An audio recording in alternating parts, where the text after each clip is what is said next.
Bolt your windows. Lock your doors. Check your closets. Look under your bed. And then prepare yourself. For it's another episode of Dark Knight of the Podcast.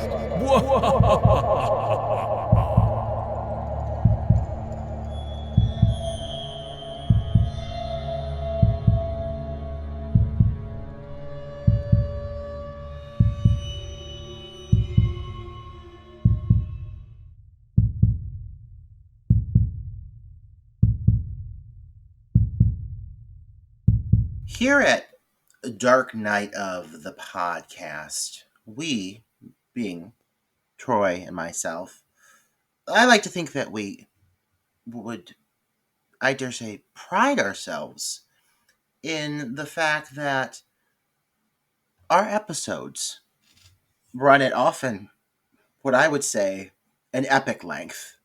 Our episodes are notoriously longer than the films that we are actually reviewing and dissecting. Today, I'm going to say that that's not going to be the fucking case because this movie feels like it's 3 hours long. It clocks in at an hour 41. So that's going to be pretty damn close to, I think, the amount of time I can give this title. Lifeforce by Toby Hooper. And I'm not saying this as a criticism, but I swear to God, it felt like grains of sand crumbling through an hourglass watching this movie. It's an epic, grand film, but my God, it keeps going and going and going. How long did you say the version was you watched? So this movie clocks in at an hour and 41 minutes. Oh, see, I watched a version that was almost 2 hours long. Did you watch the one on Tubi? Yes, and it says it's an hour, Yeah. and I think the time, actually the time that's listed on Tubi, when you pull up Lifeforce to watch it, the time it has listed is wrong. When you start to play it and you see, you can pause it and you see it, it's actually an hour and 56 minutes long. Yeah. So I wonder if they incorporate well, do they incorporate the commercial? Is that built into that? You know how there's always commercial segments? Because yeah, I looked up the time frame online and it says an hour and 41 minutes, but I will say on Tubi it says about an hour and 56. It sure fucking felt that. It felt, well, whether it was an hour and 41 minutes or an hour and 55 minutes, it feels like it's a fucking 4-hour movie. It does. It just goes on and on and on and But that's on. not to say, Troy, that's not to say that there are not things about this movie to celebrate. It's so grand. Absolutely. And to think that Toby Hooper, Texas Chainsaw Massacre, indie, low budget filmmaker, Toby Hooper directed this film. And right after Poltergeist, by the way. Poltergeist. It's Yeah. kind of mind-boggling. Yeah. Because this is definitely his grandest film by far. Oh, by far. You take something like Texas Chainsaw Massacre that he did on a $140,000 budget, and compare it to this, and it's hard to believe it's the same filmmaker. But I guess that's what makes him such a influential filmmaker. Because he is versatile and he has a great eye for not only horror, true like visceral horror that you get in the Texas Chainsaw Massacre, but also everyday horror, familial horror that you get in Poltergeist, and then this grand visual horror that we saw in Invaders from Mars and in this film. Oh, yeah. When you look at this as its own entity and then you compare it to his other films, one thing I gotta say is Toby Hooper, and I mean this in a very complimentary way, doesn't have necessarily like a fallback defined style. He's very good at conforming his style to the genre or the subgenre that he happens to be focusing on. He does have several certain things that define him, his moments of grotesque, gruesome gore. He loves like shriveled bodies and skeletons. We've seen it in all of them. And that's a theme through all of his movies. But when you look at this movie as a standalone entity, it really doesn't feel like anything else he's made. And like I said, I mean that in a complimentary way to him because he manages to perfectly kind of conform himself to this grand space drama, this sci-fi horror, this film that perfectly takes elements from both science fiction and true like vampiric horror and blends it together to be this very strange, unique experience that I really can't compare to many things. But it definitely feels like a mash up of what I would say like a 2001 Space Odyssey meets Invasion of the Body Snatchers meets Dracula. And it makes for a very surreal and very cerebral experience. The film is definitely unlike anything I've ever watched. I will give it that. And I had mentioned this at the end of the Dolls episode last week that I had never seen this film.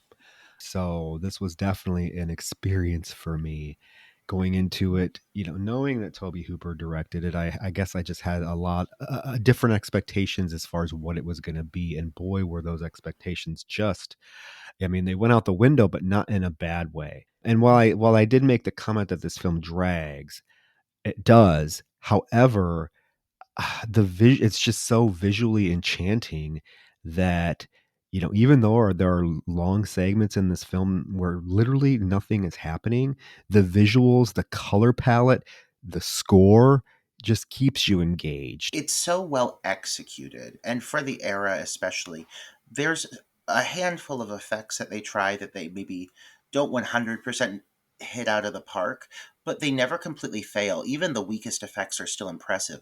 But the strongest effects in this, the standout sequences in this movie, I think are rather breathtaking and really need to be acknowledged for being an amazing feat of what was doable with a mixture of practical effects and like really like the beginning of incorporating digital green screen effects into these films.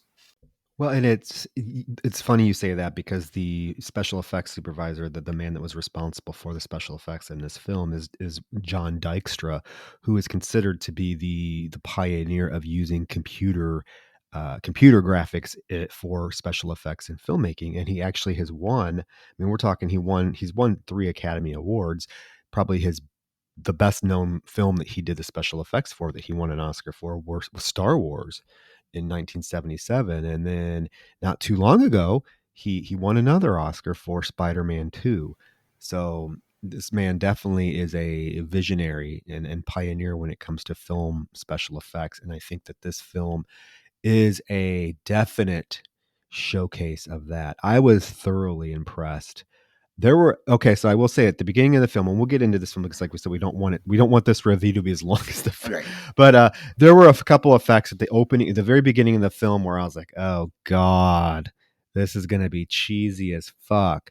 But no, I was thoroughly impressed with many of the effects, especially the death sequences in this film are tremendously done.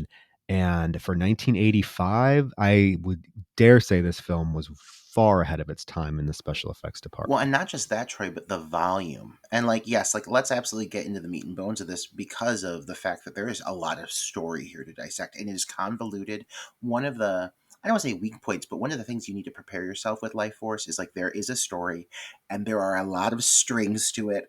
There's a lot going on at once. You really have to like sit down and listen to what the people are saying because they're spewing monologues worth of information at a time, and it's also filled with like at times like confusing and strange cuts and jumps in time that don't necessarily like gel at first. Like you have to get used to the pacing. It kind of chooses its own pace that it wants to go at. Sometimes it drags, and sometimes it'll just make a weird cut to something like where you feel like you're going to get more of a scene, and all of a sudden boom, like you get the solution and you're moving on. And in a way that helps the movie because it is already feeling kind of almost over bloated, but still it's kind of abrupt when you first see it for the first time.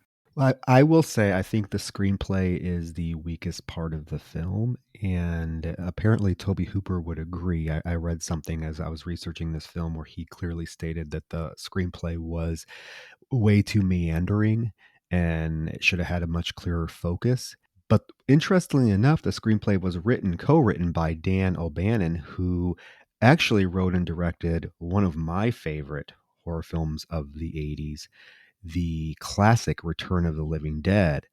And it really makes a lot of sense because there are several sequences in this film that reminded me of Return of the Living Dead. Especially towards the finale. Yeah, yeah. Yeah, for So sure. we were before we get into, I just want to say we always give shout outs. I wanted to give a shout out because we did get our 30th 5-star rating, or actually our 29th 5-star rating. We still got that measly 3-1, but we got a new review. Somebody took their time out of their day to write us a nice little review on Apple Podcasts. So I want to say thank you to Shay, Texas 777 for your wonderful review. We are very glad to hear you enjoyed the show.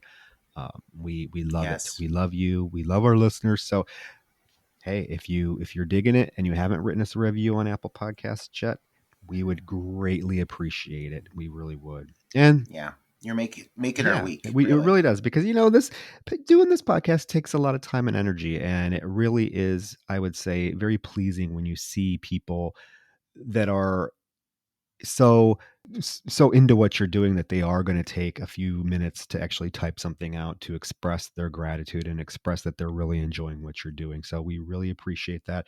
And again, guys, if you're enjoying what we're doing, and you're caught up on all of our 70 episodes now, because we have to give a shout out, this is our 70th, I'm Roger. feeling it. I'm feeling 70 and I'm feeling it. I was I was feeling it watching this film. But 70th episode. If you're caught up on all 70 of our episodes and you're just like dying for more content, check out our Patreon. We keep plugging it. I'm telling you guys, there's some great stuff. We have, oh God, we have about 15 or 16 full length episodes reviewing films such as Terrifier, Obsessed. Oh my God, with Beyonce Knowles. I know. Dark Skies was our latest one. We have some great ones coming up. So check it out if you're interested. But I think that we should probably dive right in and get our life force sucked out of us discussing this epic film. If we go too long, we're going to make it feel like the listeners are having their life force sucked out of them. And we don't want to do that to our listeners. We want to keep it a simple, sweet 2 hours, just like the movie, or so it seems.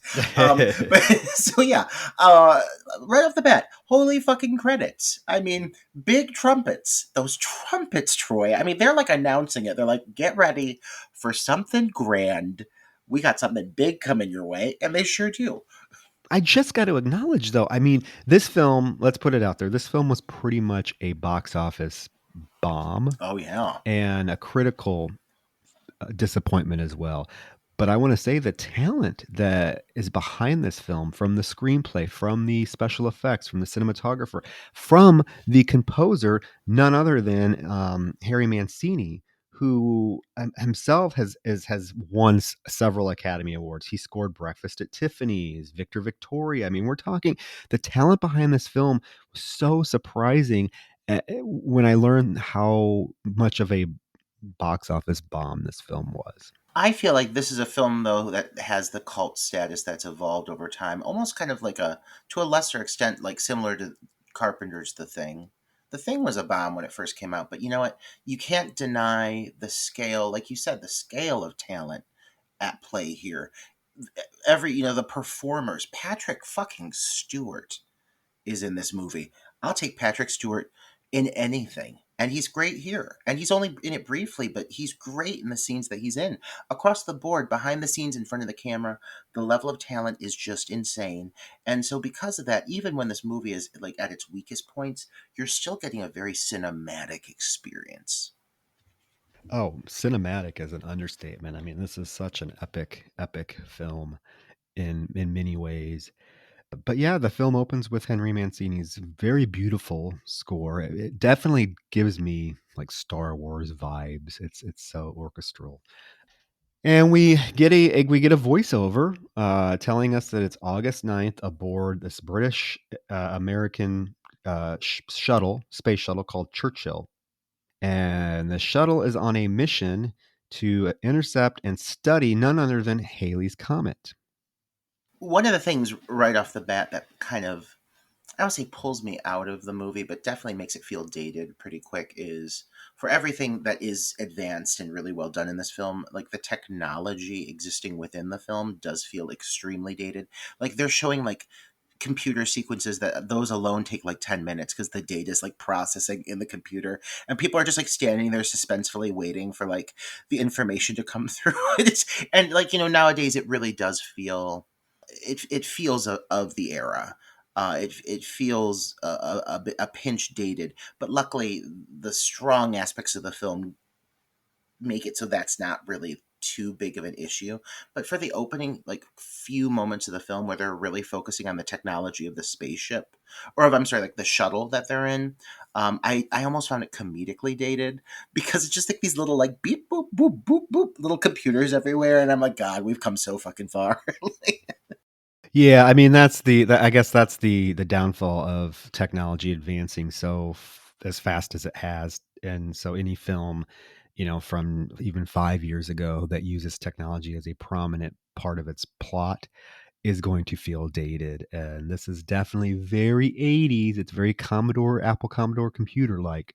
But once we start getting into these more, like you said, this is some early examples of like computer effects and green screen work done really well. I mean, like, for the most part, these shots are quite fantastic and stylized, so that also works in its favor because the spaceship is basically what's happening is the Churchill is arriving right outside of Halley's Comet, like right within the trail of Halley's Comet.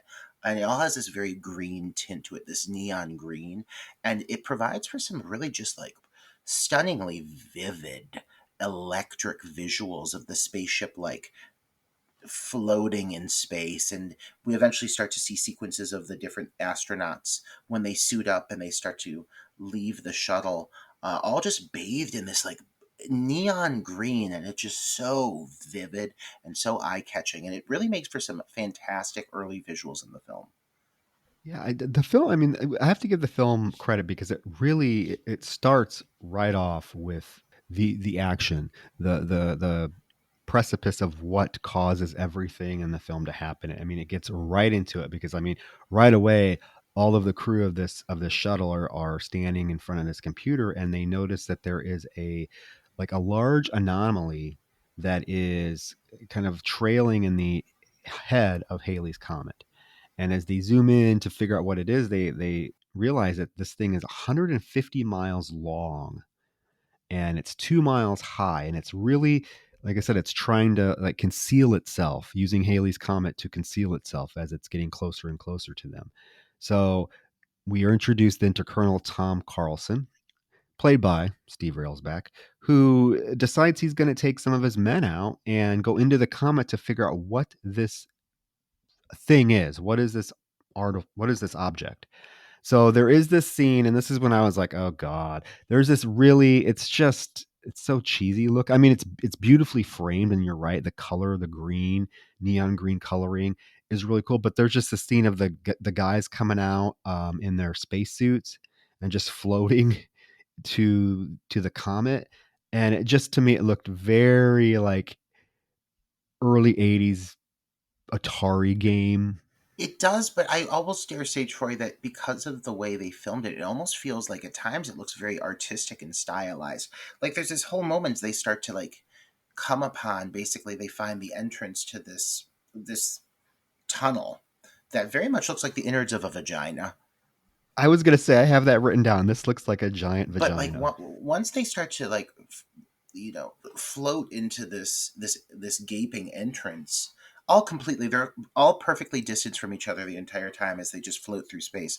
But it's so trippy and it's almost like psychedelic because of the coloration and everything, that like the strange visuals in a way almost kind of enchant me. They almost kind of draw me in. It almost feels like it's intentional because everything about this is just already right off the bat such a mind fuck. Yeah, I mean, it looks it just looks dated. I mean, but I mean, I get what you're saying as well. But like the fact that this they go into this thing and it does look like a giant vagina. And even like Carlson, he's like, "Oh, I feel like I've been in here before." Very like sexually. I don't know if that was supposed to be like an innuendo, but it very much came off as that was the case.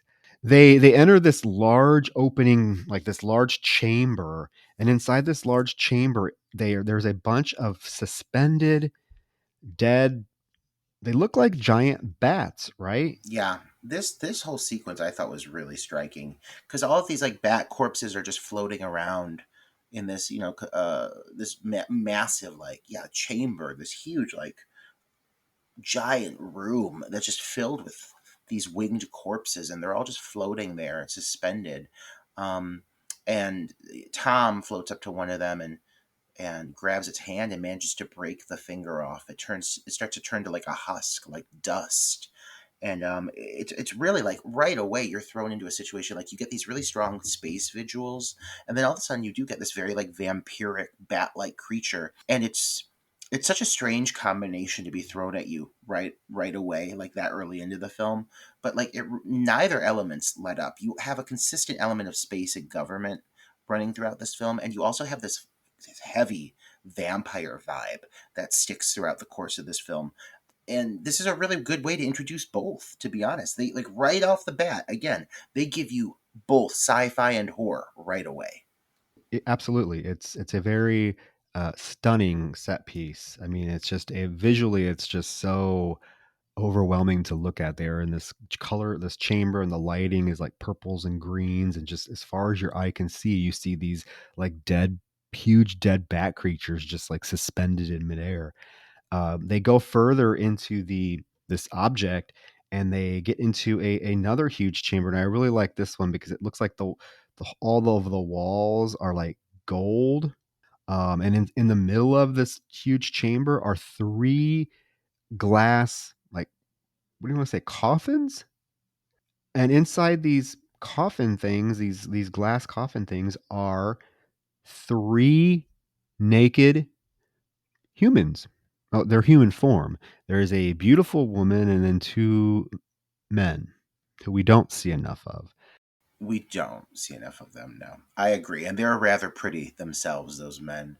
Leading up to this moment, I really have to take a moment, Troy, to acknowledge that the building dread, pulsing kind of building dread as they start to move in on what ends up being this whole reveal here that you just described. The tone here, even though it's strange and it's kind of hard to wrap your mind around what's going on, it still is very heavy with dread and with just like kind of building suspense because you have no idea what the fuck's going on at this point.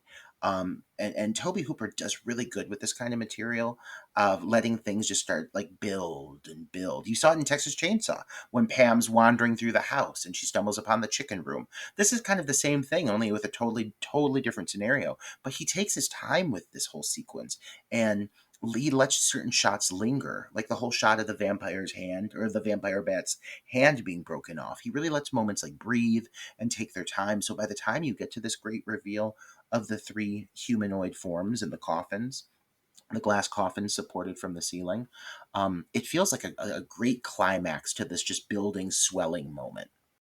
Well, yeah, that not only that, but it's also effective because you were expecting something to you're expecting them to come upon something horrible, right?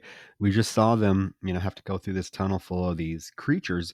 So you're expecting that as the music swells and the suspense builds, that they're going to find something really grotesque. But what it is it's three naked, beautiful people. So it kind of subverts your expectations a little bit. But right away, it seems like the men are transfixed by the female figure in this see-through glass chamber.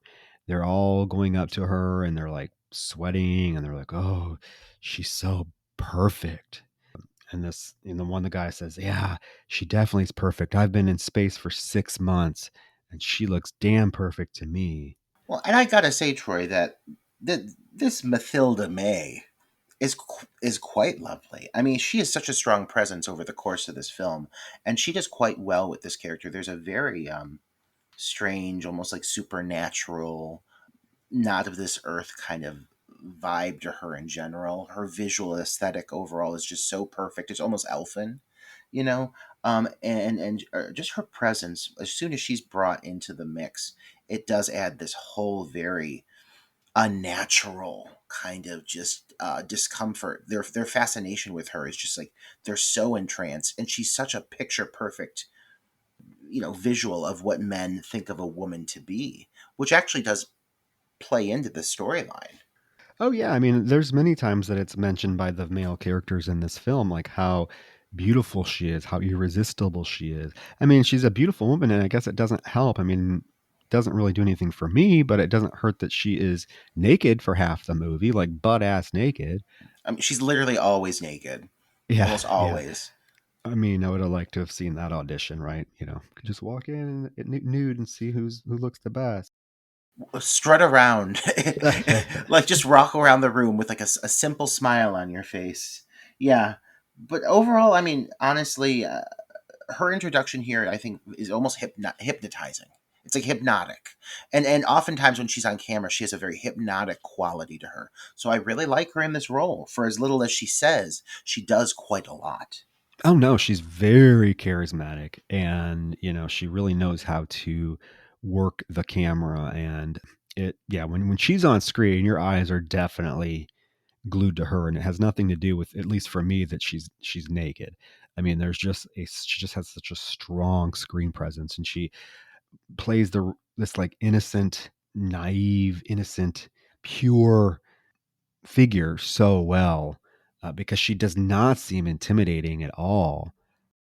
Carlson makes the what we find out is going to be a huge mistake, but he decides that he's going to take all of the three bodies back to the ship and take one of the bat creatures back so that they can study it.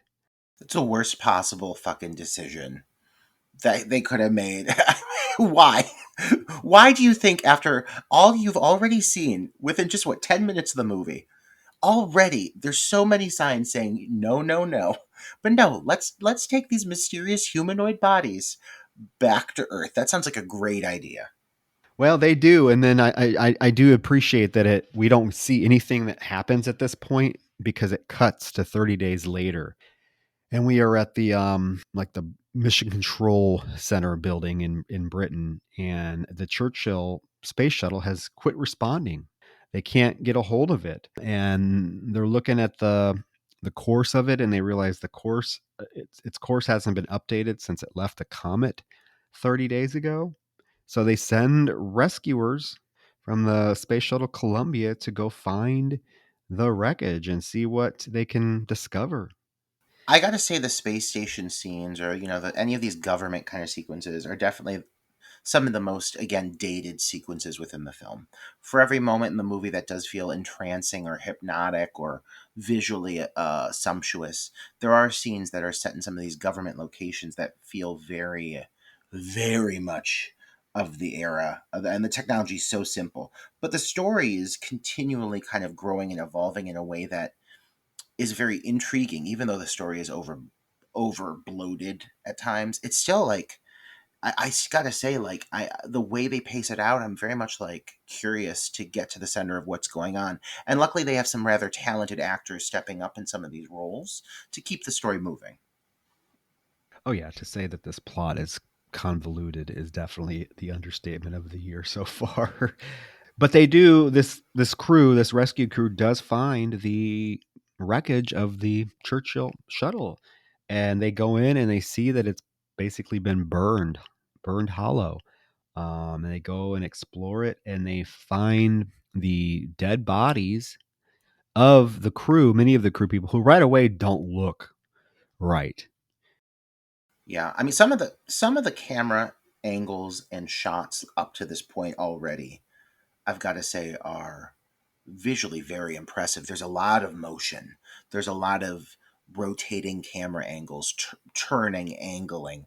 And this whole sequence here where they enter the kind of the burned shell of the ship and they find all of the bodies, very fluid, lots of really nice motion. And there's this really great startle shot where one of the first skeletons floats into view. And that felt very Toby Hooper. That was the moment where I was like, okay, he's coming through in some of these moments, because up to this point it's felt like such a grand epic. I've been waiting for those flares that hint of his style. Well, yeah, it's very reminiscent of a couple of scenes from Poltergeist, especially. And you know, as the film goes on, you definitely see a lot of Poltergeist influence, especially with like the strobe lighting that's used throughout the film, the use of these skeletal looking dead bodies that just pop up out of nowhere.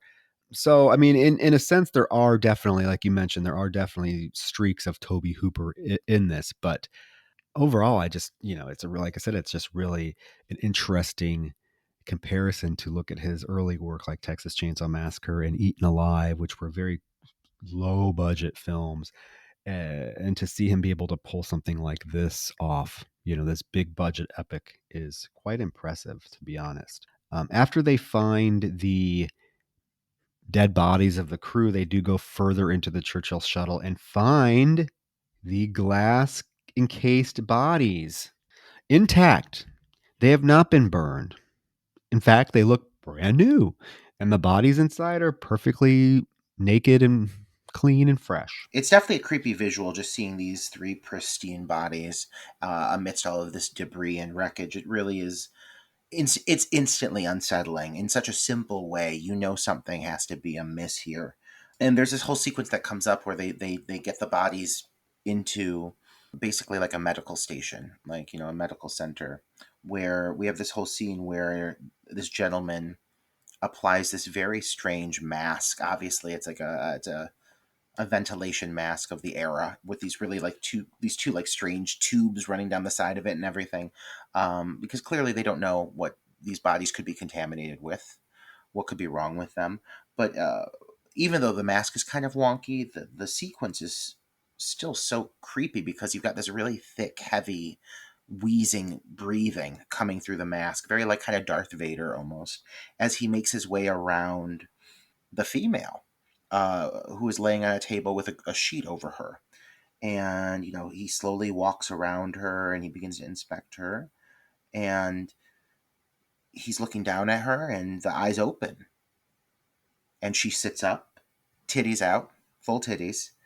And she turns towards him, and there's this subtle little thing she does, Troy, that I fucking love. She looks at him and she does this like sigh. She goes like, and like her body shifts and she just stands up. And this leads to what is honestly, I think, a rather phenomenal sequence, and a great taste of things to come from the rest of the film. Yeah, while this is going on, we get introduced to Dr. Bukowski, who is kind of the head of this research center where these bodies have been taken. He's being grilled by a prime minister about how they found the case. How did it get open? He's like, I don't know. The case just popped open. We brought it here. We need to do an autopsy to figure out, what these things are, how they died. And at the same time, there's this guard that's watching a newscast about comets, and the guy on the news is like, comets used to be considered evil, and the early word for them was disaster. So kind of setting up this whole idea that the comet, Halley's comet, brought on this doom, whatever's happening now, right? It's very eerie. I love that newscast. Kind of, it's a very like foreboding harbinger of things to come. I wonder what it is about Halley's comet that causes people to do horrible shit, or why it's associated with horrible shit. Because remember that, what was that cult? Remember that cult that they killed themselves because they wanted to be Yeah, shot up on Halley's comet, and poor Halley's comet's getting a bad rap. But while this guy, yeah, so that guy that's in the mask, yeah, the girl gets up and she starts seducing him, and it really doesn't take much for him to give in, right? He begins kissing her, and in like kind of like the standout special effects scene that you get, she begins to suck his basically suck his life force out of him until he is just this shriveled, decaying looking thing. And the only thing I can compare these things to, I mean, I don't know, these are unlike any sort of like dead bodies I've seen. I guess they kind of reminded me of a couple of the zombies we see in Return of the Living Dead. Particularly, remember the one that's strapped to the table that's only like a half a body? It looks like that. They look like that. And then there's a scene coming up that's very, I don't know if it was done purposely, but it's very reminiscent of that same scene from Return of the Living Dead. it is. You're absolutely right with that. What I find really impressive about this whole sequence is some of the tricks this film utilizes to represent like the blue electricity, the animated like light surges. It's very similar to kind of what we saw in Poltergeist. But again, just like Poltergeist, it manages to not feel cheesy. It's done well enough that like it really just heightens and enhances the experience of what's going on, because there's a lot of natural blue lighting flashes going off. So when you see these blue electric surges, they are rather effective. And what I really love with this sequence is when she starts to kiss him, they actually start to rotate. It's very dreamy. Like the two of them start rotating around as they're making out, and the lights going off, and it's just this wild visual. Really strong introduction to what these things can do and how powerful they are.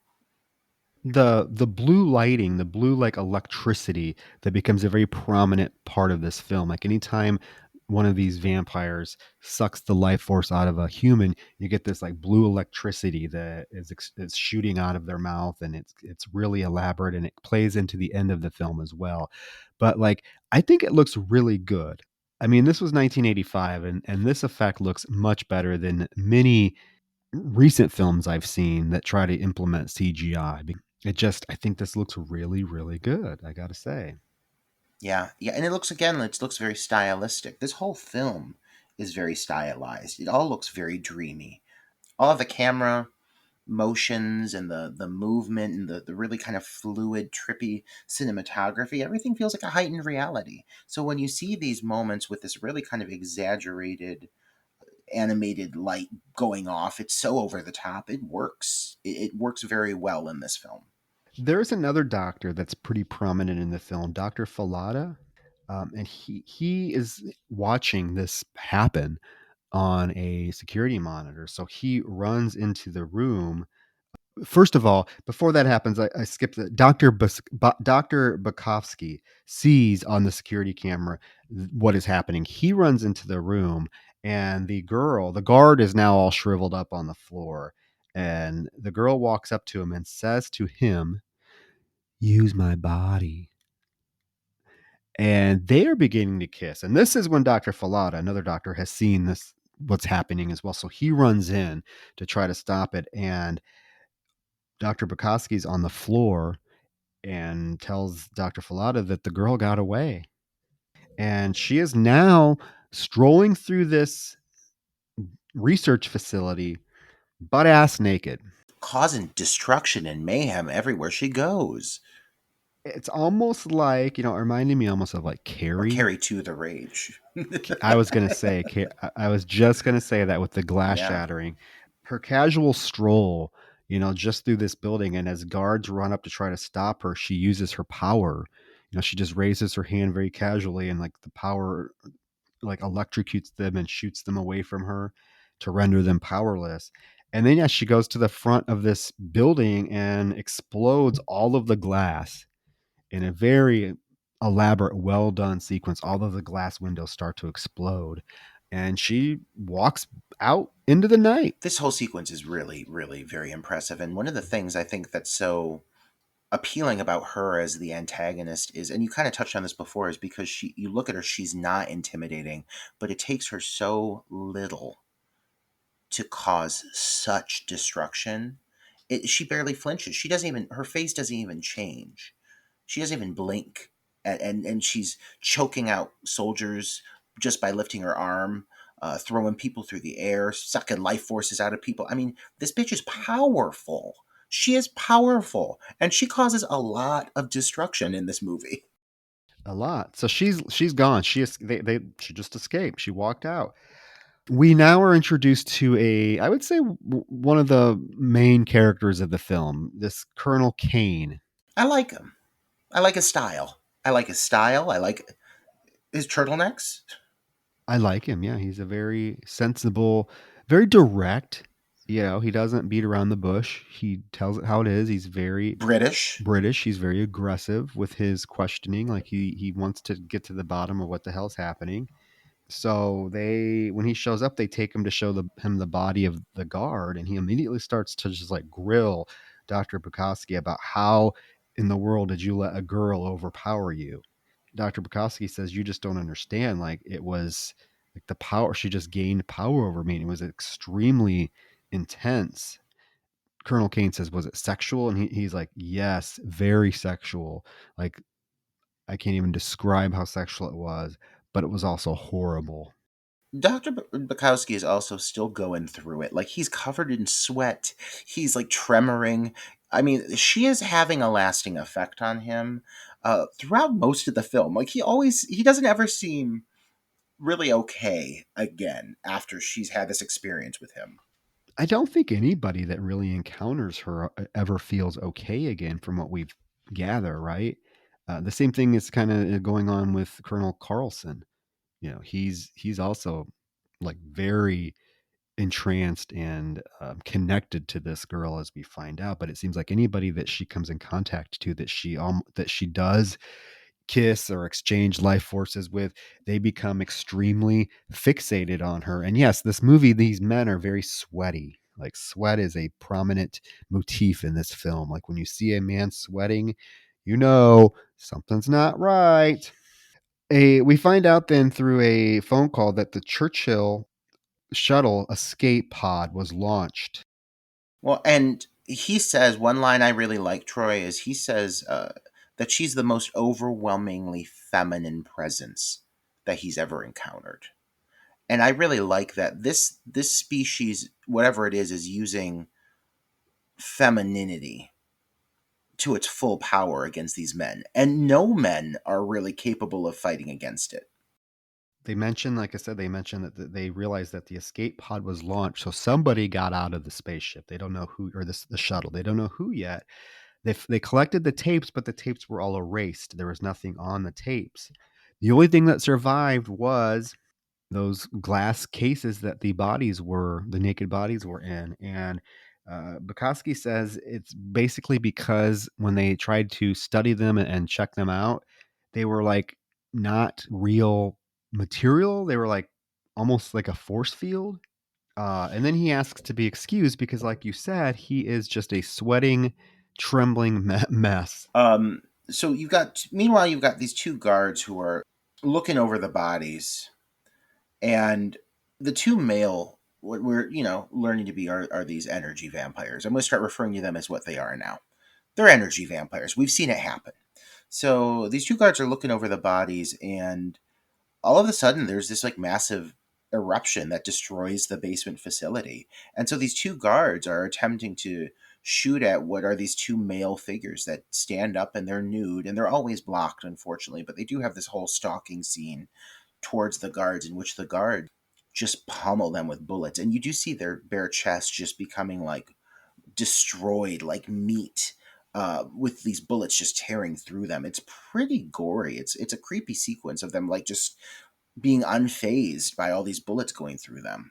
And can we mention, yes, these two guys are model hot. Both of them are, especially the one. This one has this just very intense gaze, and he's beautiful, uh, dark hair, blue eyes.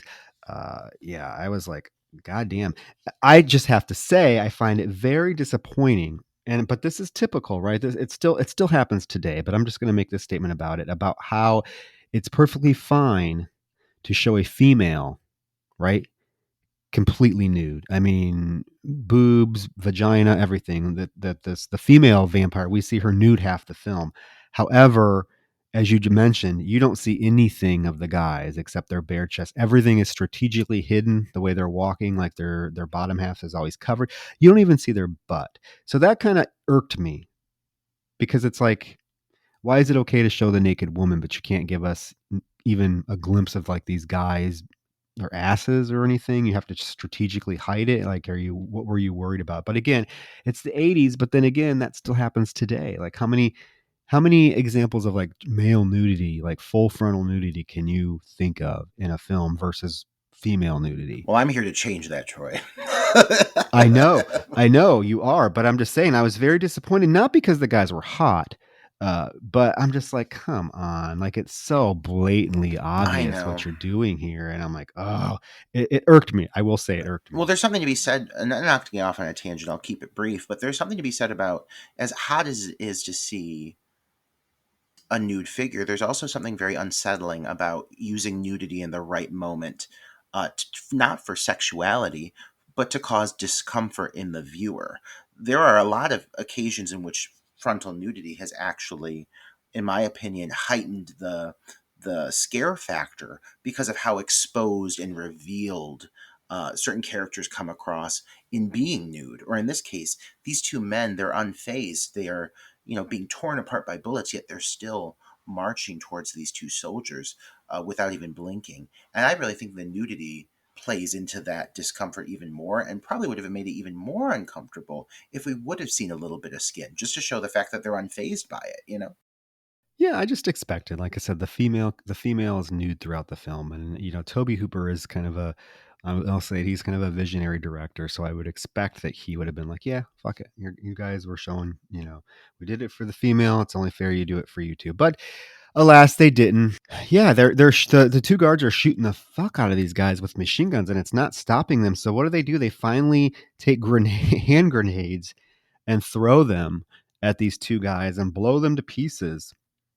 Because what happens is Kane and Falada come in and see, and we don't see the like blown up bodies. They just make a comment about, oh well, it's going to be hard trying to do an autopsy on all these different pieces of them, isn't it? They decide they're going to instead do an autopsy on the guard that was killed by the female vampire earlier. So there is this whole scene where they're getting ready to do an autopsy. The dead shriveled figure is on the gurney, and as the doctor that's performing the autopsy gets ready to cut him open with the scalpel, his eyes pop open. And what really makes this unsettling is the fact that these eyes are so human looking. And they are they emote very well. And it makes it very creepy because these things are just disgusting. And I really like this scene a lot because I think the effect is quite exceptional when this thing sits up and starts pleading with the doctor to come over to him. You can see like tears in his eyes and he's waving the doctor to come over to him. Of course, everyone's freaking out because this thing looks horrific. I can't even explain what these dead bodies look like when they have the energy sucked from them. But this is such a standout scene for me. This is probably the best scene in the film. The autopsy scene is probably the scene that I would say is probably one of the most well known sequences from the film, and understandably so. The puppetry effects here are just phenomenal. You're right; the little details, the brows, how the brows move, how the lips quiver, how the eyes look about. There's so many little details in the puppeteering that really just makes it surprisingly lifelike in certain ways, while still having a very larger than life kind of style to it, because of the way these husks, they're like husks of a body. They're so dried out, it doesn't really look like anything I could compare it to. But I think that works in the favor of the movie because what's happening to them is something unlike anything we've experienced as humans, having the actual life force sucked out of it. So he lures the doctor to him and he proceeds to start leeching the life force from his body, and it's just this insane visual moment. Again, I mean, it's even larger than the last sequence with the female. This scene is really probably one of the scenes that just pops in the movie overall because it's just so big. There's so much going on. Papers are flying everywhere. Lights are surging, and he sucks the life force out of this surgeon or out of this doctor until he is nothing but another husk. I do like the fact that it seems like these creatures are able to seduce their victims sexually to come to them. And I have to appreciate, even though they don't ever go full force with it, that like in this scene and one a scene later on coming up with Patrick Stewart, that it looks like this doctor is being seduced by this creature, this dead guard, because as he gets closer to him, it looks like he's going to lean in and kiss him. Oh, he does in the shot. He actually does make contact from him with Patrick Stewart. He does. That is. Yeah. So I do like that they it doesn't really like they don't shy away from two males being a male being seduced by another male and leaning in to kiss him, because this is what this doctor is going to do. He's going to lean in and kiss this creature when the creature grabs him and sucks the life out of him. And ultimately what it does, and this is such a great effect too, is as he's sucking the life out of the doctor, we see him, I mean, full glory, camera does not move. We see him transitioning back to his normal self. And when he's done sucking all the life out of the doctor is now the shriveled, dried up mess. And now this guard is back to his youthful looking self. And he seems so proud of himself. He's like smiling big time before until he like realizes the situation he's in, and all of the other doctors grab him, the guards grab him, and they give him a shot to sedate him and haul him off to isolation. Meanwhile, a female body is found in a local park, and she's showing the same symptoms. She's dried up and shriveled in a similar fashion. And so they take her back to the same medical station for further studies. And you only see a hint of her here. You see way more of her later. But again, like it's a really well done effect. This body, like obviously it's a puppet for a majority of what you see, but it's just so well done, and all of the details, the blue and pink veins running through her skin, it's just terrifying. A really really eerie visual.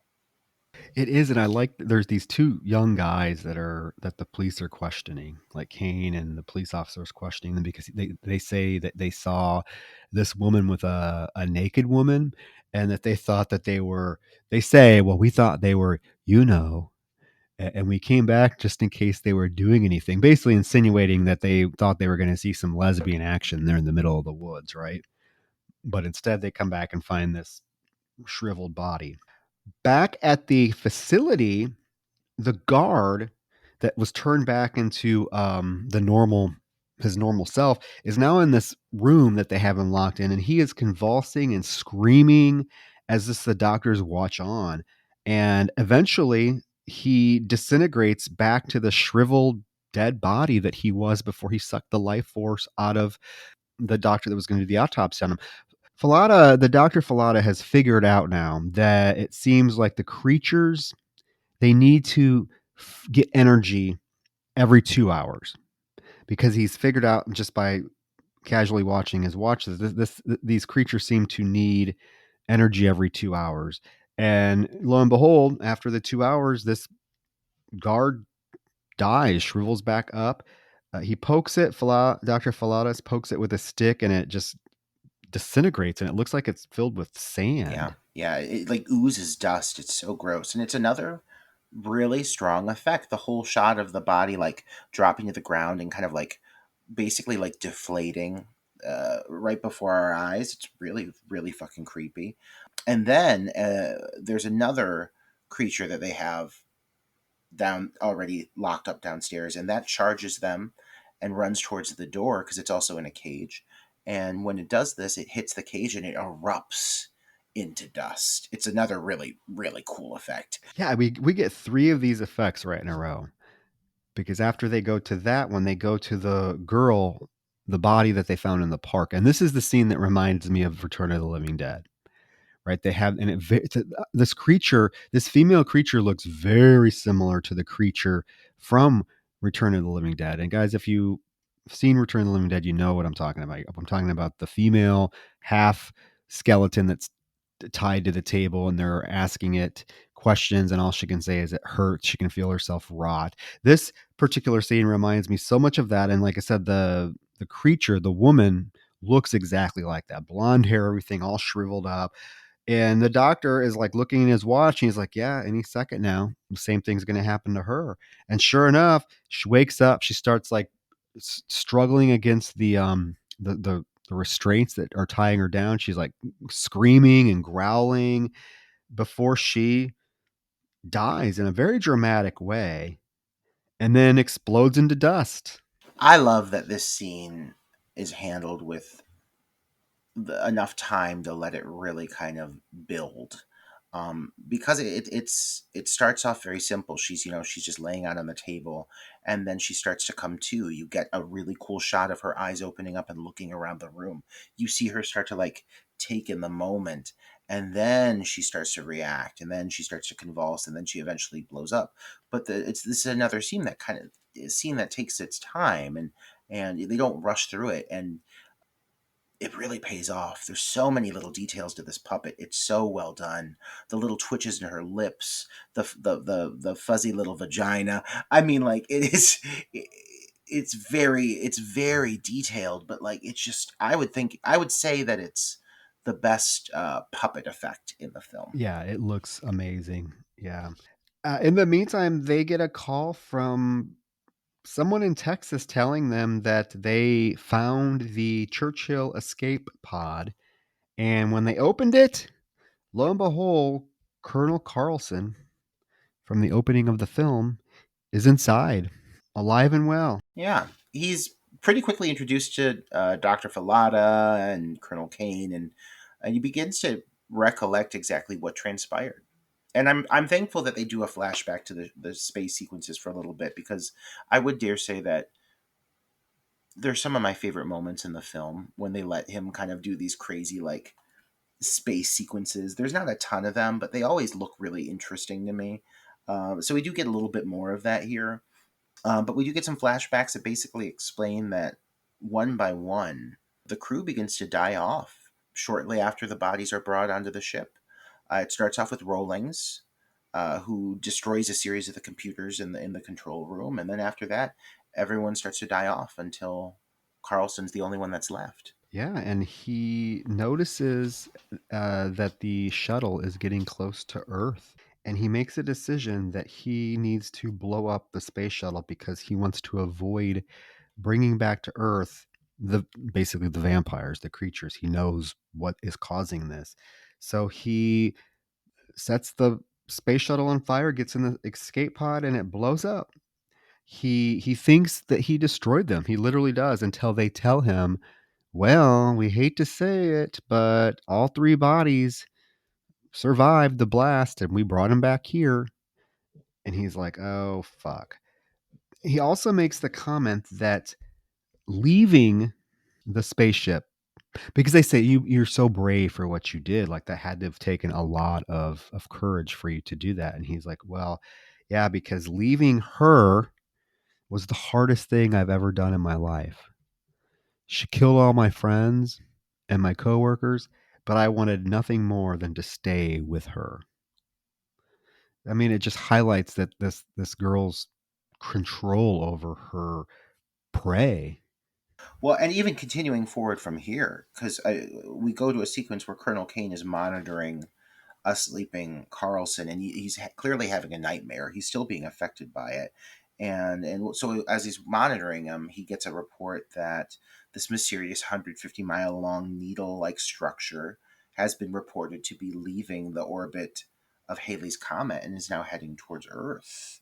And so you realize that now this is changing its trajectory. It is now specifically heading towards Earth, uh, apparently based off of what is now transpiring. So there's a lot of things at stake right now. And Tom is still dreaming, and he awakens to this like nightmarish vision, which you really quick for a moment you see the image of one of those bat creatures like rushing at him. It's only for a second, but it's enough to make you kind of jump. It definitely got me when I first saw it. Yeah. Oh yeah, and he wakes up out of the nightmare and he is again like this dude is drenched in sweat. He looks like he was dumped in a bathtub. I mean, sweat is just pouring from this poor guy, and he is like, I she has control of my mind. And they're like, well, what was your dream? And he's like, I can't remember. It's actually it's faded away, it's gone. So Dr. Falada offers to hypnotize him the next morning, and Carlson agrees. So the next morning he gets hypnotized, and he's able to tell the doctor that his mind is not his own anymore, that he is sharing it with this girl, and he's able to feel so connected to her. Yeah. Well, this whole dream that he has leading into this, of course, they start getting very erotic and get naked. She mounts him. He starts groping on boobies. There's a lot of sexual imagery in this film. It's very prevalent, uh, almost aggressively so at times, the sexuality. It does play directly into the story, but my God, do we? If I never see this girl naked again, it's too soon. Uh, because you just see a lot of her boobs, a lot. But overall, it does make for also a very creepy visual at times. But so now he basically concludes that she has visited him through his dream because he has this mental link. And this is something that very much is a theme that runs throughout the rest of the film, that once you've certain people have been touched by this kind of this presence, this vampiric presence, that they are connected to them in a way. Yeah, well, he's so connected to her that he is having He basically can see under hypnosis, he knows where she's at.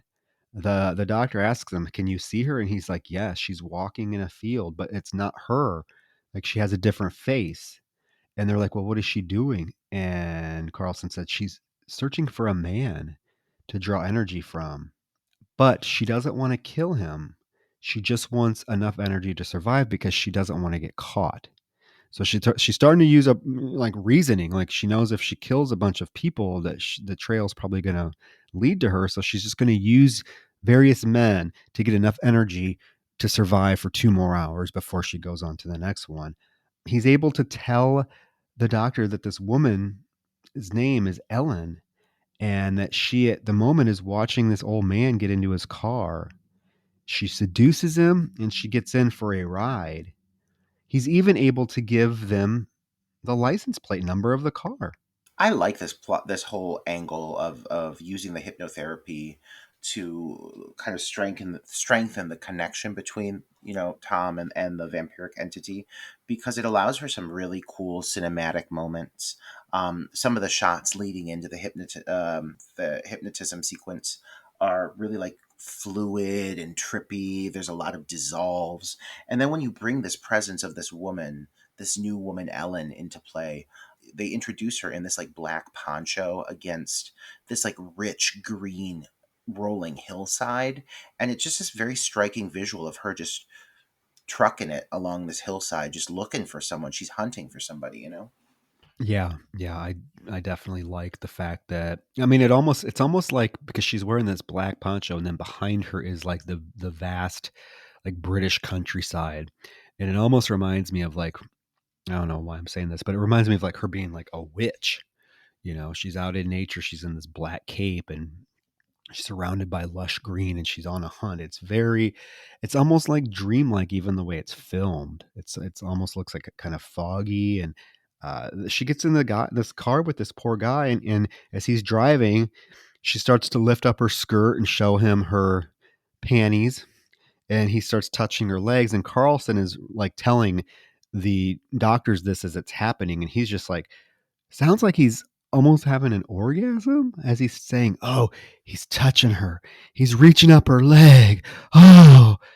And then he kind of pops out of it. Yeah, I like this sequence because it is very, very eerie. The whole single shot of her trying to pull her poncho up to reveal her lingerie, and it's all just this one shot as he's starting to get really emotional and break down over it, and it all kind of culminates in the sound of the gentleman driving the vehicle like swerving to miss an accident, almost causing an accident because he's so distracted. But it breaks the moment really well. I like this whole moment a lot, a lot. As the spacecraft is nearing Earth, Dr. Falada is investigating this mysterious sword that has been sent to him as a part of a museum collection. And this sword does very much come into play. It's introduced kind of out of nowhere, but it serves a fun purpose. Like I'll roll with it. Okay. So he begins to study some tissue samples that he's requested. When one of the soldiers appears, it's a very suspicious soldier who is made all the more suspicious by a very ominous stinger as the door opens. And it's one of the soldiers from earlier in the film. Yeah, it was kind of weird. It took me a while to figure out like why does this person looking so sinister, and like what's the deal here? Because it does seem just kind of, he just comes in the room. It's like, "Hi, doctor," and he just gives this very ominous look to him, and then it just cuts away, and you're like, okay. The car that the gentleman in Carlson's vision has been traced, and they find out that indeed a woman named Ellen was dropped off in this vehicle at a Thurlston hospital. So the doctors and Carlson get on a helicopter and they fly there to check it out, and they meet Dr. Armstrong, who is portrayed by Patrick motherfucking Stewart. Patrick fucking Stewart. Yes. God, I love him. He's not in a lot of this, Yeah, but God, he's such a presence. he is. He shows them the apartment that Ellen lives in. So Kane and Carlson ring her doorbell. She answers and they say, "Hey, can we come up and talk to you?" She's kind of hesitant at first, but she lets them in. And right away, Carlson's like, "Hey, I want to ask you about your afternoon with that gentleman. I think his name was what, Will or Nell or something.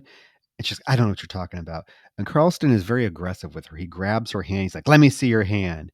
And she's like, no. So he grabs her, and he begins like manhandling her. He even slaps her at one point. Yeah, and this woman, like, you can't tell for sure at first if she really like knows what's going on. So you feel really bad for this gal. Like he's like grabbing her and tossing her all around. He's yelling at her, and she's like, "What are you doing?" Like but finally, then it starts to reveal that as he's screaming at her, there's definitely like a connection. She's starting to connect with what he's saying. There's definitely still like a lingering presence inside of her, and it's enough to cause her to eventually faint. Well, there's this weird scene where he's like, I can tell she's a masochist and she wants me to hurt her. So like he like tells Kane, he's like, you better get out of here and let me handle this. And Kane's like, nope, I'm staying. I'm a voyeur at heart. So he's like has a seat in the chair as Carlson rips her nightgown off of her and is like, tell me, are you in there? Are you in there? And she's like, I don't know. And finally they kiss, and after they kiss, yeah, nothing happens, and she just passes out. So I'm like, did he just sexually assault this woman? And Right. Like, which is the there? Is it like her, or is there like an alternate presence inside of her, or did he just like really like violently manhandle this woman and borderline rape her? Like, it's strange. He does kiss her against her will, um, but I mean, she ends up passing out, and it's pretty clear that she's no longer under the effect of the space girl, which is actually how she's referred to in certain credits. And so, yeah, Ellen's passed out, and so the next step of the game is for the team to figure out, okay, well, obviously she's transferred herself now to another person on the property. Who was it? And Tom says that, when he connected with her for a moment, he saw the visual of what he begins to describe as to being one of the inmates within the hospital premises. And so they asked Patrick Stewart to take them to see this inmate because they want to interview him. They want to sedate him and they want to do a hypnosis session with him. it is a child murderer, a big, overweight, bald child murderer with this huge birthmark on the side of his face, named Sykes. So they take him into Sykes' room, and this poor guy is just trying to sleep. He's in a straitjacket. He's just laying on his little cot in his room, snoring away. And one of the doctors, orderlies, brings in a shot of this drug that is like a pre-hypnosis medicine that they use to help induce hypnosis. So they're in the room, and he gives the needle to Colonel Kane, who proceeds to act like he's going to inject this poor overweight sleeping gentleman, but instead, right away, Carlson grabs Dr. Armstrong, and Kane proceeds to shove the needle into him. And we find out that this was an elaborate trick because they knew that it was Dr. Armstrong who is the one who has the girl Yeah. inside of him now. Yeah, Tom says that earlier when Dr. Armstrong placed his hand on his shoulder, he was able to connect for a moment and saw that she was inside of him. And so they plotted this. I really like this twist. I didn't expect it the first time I saw this. And I love that Patrick Stewart is like, get off of me! Like he's flipping his shit. But they sedate him and they tie him down to a table. And this scene that comes from this is one of my personal favorites in the film.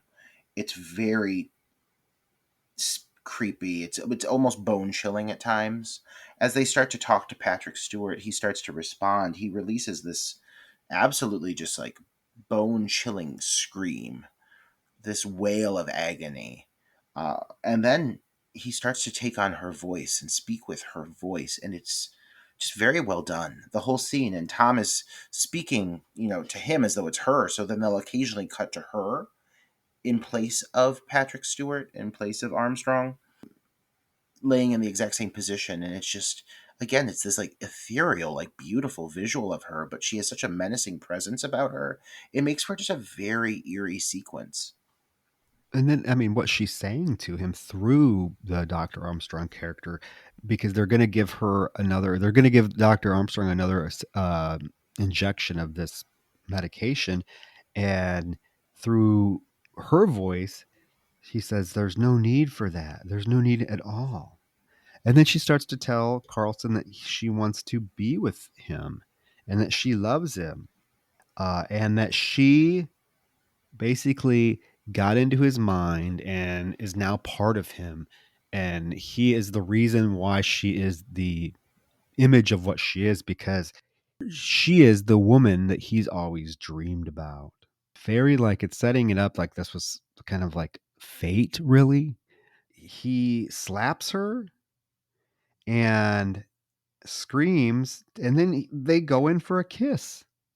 And it is Patrick Stewart. When we say her, like it really, even when you're seeing the visual of her, it is Patrick Stewart. So there's this whole very intimate conversation where at first Patrick Stewart is just basically saying that I've used your ideal of femininity to manipulate you this entire time. We're meant to be together. And then she's luring him closer and closer, and then you see him just he's trying to fight against it, but he gives in and he leans in and gives Patrick Stewart a kiss on his supple lips. Yeah, he screams first. He slaps her and screams, "Let me go! Just let me go!" And then, but he can't resist the urge. Yeah, he gives her a kiss, and then or gives Patrick Stewart a kiss, and then the bolt of energy shoots out and knocks him away, and things start flying around the room. It just erupts into chaos until Kane takes both two of the needles and stabs them in the sides of Dr. Armstrong's neck. One thing I gotta say, Troy, that I really have to give this film credit for is every time it chooses to do a big sequence, it goes balls to the walls. Like there is no half-assing it in Life Force. Let me be clear. Like when they're giving you a what is supposed to be a big sequence, they're throwing everything and the kitchen sink in it. Like this scene, like there's papers flying everywhere. There's all this chaos. There's again the blue lighting. At one point, the orderly like throws the door open and he's like, "Oh my god!" Like he's like reacting. And then one of their like assistants, I think his name is Darabridge. He's one of the medical research team that arrived at the hospital with the group. He gets hit by a piece of flying debris and his neck is broken. He's killed. Like he's killed right there. Yeah. It's poor Sir Percy, who has some of the best facial expressions in the entire movie as he's watching this shit unfold. But yeah, now he's dead. Yeah, so it's a really, yet again, I mean, we're going to say this a lot because some of these big sequences are just phenomenal, but another amazing, well executed sequence that really just pulls out all the stops. Yes, yes. I mean, when this film, yeah, I mean, we mentioned it earlier. When the film hits. They get on a helicopter. As they're flying back, we hear that the two male vampires from earlier, the two naked ones, they didn't show any dick or ass. They were not really dead. They, in fact, they jumped into the bodies of the guards who shot them. And this is Dr. Falada's on the phone telling them this. He says, though, that he was able to kill one of them with the lead sword that he was playing with earlier that you mentioned. He stabs him in the heart with it and it killed him. I love that this simplistic solution comes about. It almost makes me think of similar outcomes to like films like Signs, where all it takes is water. You know, but I like that because these things wouldn't necessarily be prepared to like live in our environment, and there would have to be things that could be used against them. And I like it's as simple as simple of a solution as a steel sword. Stabbing it through there. Well, I mean, he even mentions it's like he believes that this is where the legend of the vampire has come from, because how do you kill a vampire? You stab it in the heart with a stake. Well, in this case, you stab it in the heart with a lead sword, and it is able to kill it. The other vampire, though, he tells them, did escape. So there's going to be an issue there.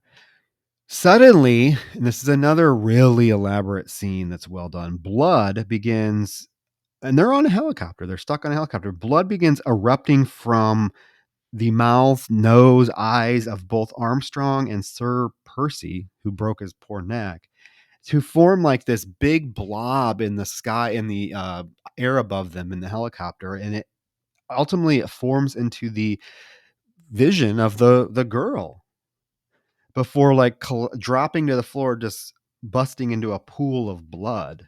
Very well done. I mean, it's very well done. When you see the blood like being like erupting from their mouths and nose. It looks pretty disgusting. Especially when you see the shots of Sir Percy, because they use a really, again, another really good kind of puppet effect for the head of the corpse, but the eyes and the mouth are releasing blood, and it's just very disgusting, super disgusting. And the whole formation of her as she like takes form in the helicopter, and then she simply just like erupts into blood, and the helicopter starts spinning around because the pilot's so terrified. Like, they really managed to capture some very tense moments in this movie. Oh yeah, it's definitely a creepy, unsettling visual. At this same moment, Carlson is drawn to reveal that it was him who destroyed the control panel and the tapes, not Rollins. He blamed Rollins earlier. He said it was him. He says he did not want people to know what happened on the spaceship. He is the one that opened her case and let her out because he's in love with her. She was calling him. And there is this whole flashback of him literally opening up her case and kissing her to give her some energy, and they're basically exchanging energy, and that is how he has become so in tune with her. Every time these two make out in this movie, and it happens a lot, it is the most like aggressive, violent makeout I've ever witnessed. They're basically like eating each other's faces off. I mean, I get it. They're wanting each other's life forces. I mean, I guess that's how you go about procuring it. But there's a lot of just really aggressive makeout scenes between these two. But it makes for their connection to be extremely like palpable almost. Like, it's there's a lot of chemistry between these two. It's so electric because it has to be. They're drawn to each other. He's always just bug-eyed and sweating over her the whole movie, and she's just looking at him with these big saucer eyes. Literally, her eyes are like swirls at times, and her effect over him is just very, very all encompassing. As the further you get into the movie, it becomes more and more obvious just how much of an effect she has over him. Yeah, and she is very great at really projecting, at least to him, that she's really in love with him and that she really needs him. And I think that's another reason why he is so drawn to her, because she genuinely seems like she needs him and that she wants him. The scene then is interrupted with a special BBC bulletin to say that London is under siege and is burning and being attacked. And we do see like glimpses of this happening. We actually see like the vampires in downtown London like attacking people and like explosions happening, buildings are being exploded. But now it seems like the vampires are acting very much like typical vampires. They're like biting the necks of their victims. They're not like sucking the life force out of people that we've seen earlier. They literally have them on the ground, and like we see several shots of them like biting the necks of all these poor people that are just happen to be out on the street in London that evening. Yeah, I'm curious about the overall, like, what is it exactly that this entity does to, a human once they fall under the spell, or under the influence. Another thing I want to acknowledge is, like, while all this is happening, is the spaceship is now positioned over the earth, and so it's starting to collect the life forces from the humans.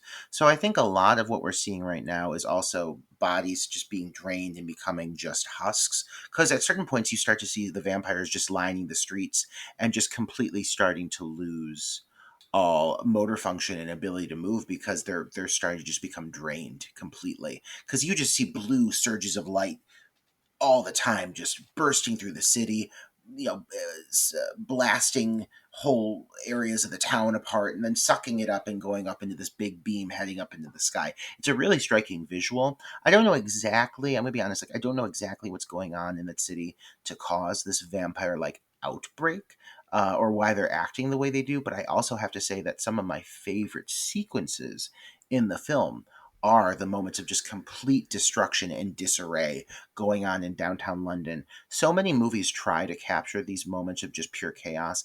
I honestly have to say I think this is one of the best examples of like the downfall of society I've ever seen caught on camera, because it is just fucking everywhere. People are burning, cars are crashing, people are being killed, people are being mauled, heads are being exploded. It is insane, and I love it. I love it. It is, yeah, it's batshit wild, and it's just so like grand. It's done to such a grand scale. I mean, you're seeing like skyscrapers blow up and collapse. I mean, the streets are filled with these vampires that are attacking, civilians. I guess I kind of I don't know if I understand, like you mentioned, like at the beginning of the film, the vampires kill people in a very specific way, right? They suck the life out of them through a kiss. But in this scene, we see these vampires are now actually killing people in the traditional way that we would expect. So I don't know. It was just an interesting choice. I guess it's just showing us that these creatures are such a unpredictable. We can't really pin them down to a specific what they are, because yeah, I mean, it's just chaos, and yeah, well done, well done. And another thing to acknowledge is sometimes you'll see movies like this where a lot of these extra creatures, extra zombies, whatever it may be, look kind of half-assed. Maybe don't look as effective because they're just part of the crowd. But every time you see one of these creatures on camera, I gotta say the makeup effects are consistently horrifying. I think what really makes some of these sequences so effective is the fact that it's just everywhere you turn. Like, where do you go? How do you have any hope to survive? Because these things are terrifying and they are literally everywhere. Buses blowing up, hordes of bodies everywhere. I mean, it's just fucking crazy. It is, and I want to know. I also just have a question: how did so many of them appear so quickly?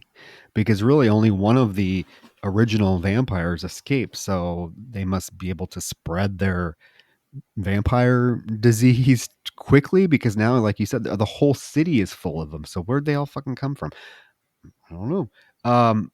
Kane and Carlson now are rushed into the war room to meet with the prime minister, who comes out. Immediately, we know something's wrong because he is sweating like a fucking pig. And he seems like he is disinterested in them being there. And in fact, he's like, you know what? I'll talk to you in a minute. I got to talk to my secretary. So he calls this poor Miss Havisham, his secretary, into his office, and Kane and Carlson peek in and see him pull her behind this partition, and it's like, Miss Havisham, come here, and grab her and like force a kiss on her to suck her energy out. So now he's a fucking vampire too. Oh, the society is crumbling. Like within hours, it's pretty fucking quick how fast this takes over. I do like that the blonde assistant, like when they come in, like the city is literally in the middle of disarray. We're getting these great miniature sequences of just towers collapsing, buildings blowing up, and then so they land on the helicopter lands atop the building in which the prime minister is inside, and his assistant is so calm and collected. She's like, "Does anyone want tea?" And I'm like, "Ma'am, the city is burning. There, fear should be present in your face." And she's so calm, Miss Havisham. She does get dispatched rather quickly, and so I do like that. Once they notice this, they just get the fuck out of there, and they turn back and they start to see all of the soldiers and everything start to realize, like, within the building things are now compromised. They're all just starting to realize it, and so those two fuckers are like, we're getting out of here before like we're caught up in this mess. Yeah, and they get in their helicopter to escape, and actually, as the helicopter is departing, two vampire monsters rush out and grab onto the helicopter, and one's hanging on, and he falls off eventually, but the other one, yeah, I mean, the other one gets pretty much in the helicopter with him until Carlson can get a flare gun and shoot it with a flare gun. Ugh, one of I think the grossest effects in this, Troy, is the hand. Like, because Ugh. these things, like every time one of these things starts to become one of these vampire creatures, their skin starts to kind of like bubble and start to shed as they start to go without life force for too long. And so the one of them is hanging on, and you see that entire hand, like the skin comes off like a sheath, and it's so disgusting. It's like a snake shedding its skin, and it's like a glove hanging on to the metal of the helicopter, and you see him drop. But oh my god, it's such a gross effect. And then yeah, you're right. The other one getting blasted out of the helicopter by the flare gun is a really cool scene. Again, bring in every time, every effect. It's always so fucking wild in this movie. London is now completely under martial law, and the helicopter has landed at this like protected military base. And as soon as Kane and Carlson get off the helicopter, they're thrown into quarantine because they don't know, the military doesn't know if they've been exposed, if they're, part of these vampires. In the distance, they are watching as this blue light is just funneling into the sky, straight up into the sky, into the large object that is now hovered above the city. And Carlson quickly is like, those are human souls that are being transported up into the spacecraft. And he says, I can hear her calling for me. She's out in the, she's over there in that building where we see the blue light coming from. And he needs to go to her because they need to learn. The creatures need are she's calling for him because she needs to learn what she can do with this new human form, because this is a new form for her. That's another thing, is these things have taken various forms over the course of their travels through the universe, and it's insinuated that this is the first time they have been like human form, so she's still trying to get used to the body and what it can do. So he's like, I gotta go to her. So he escapes and heads out towards the large cathedral where this blue light is emulating from.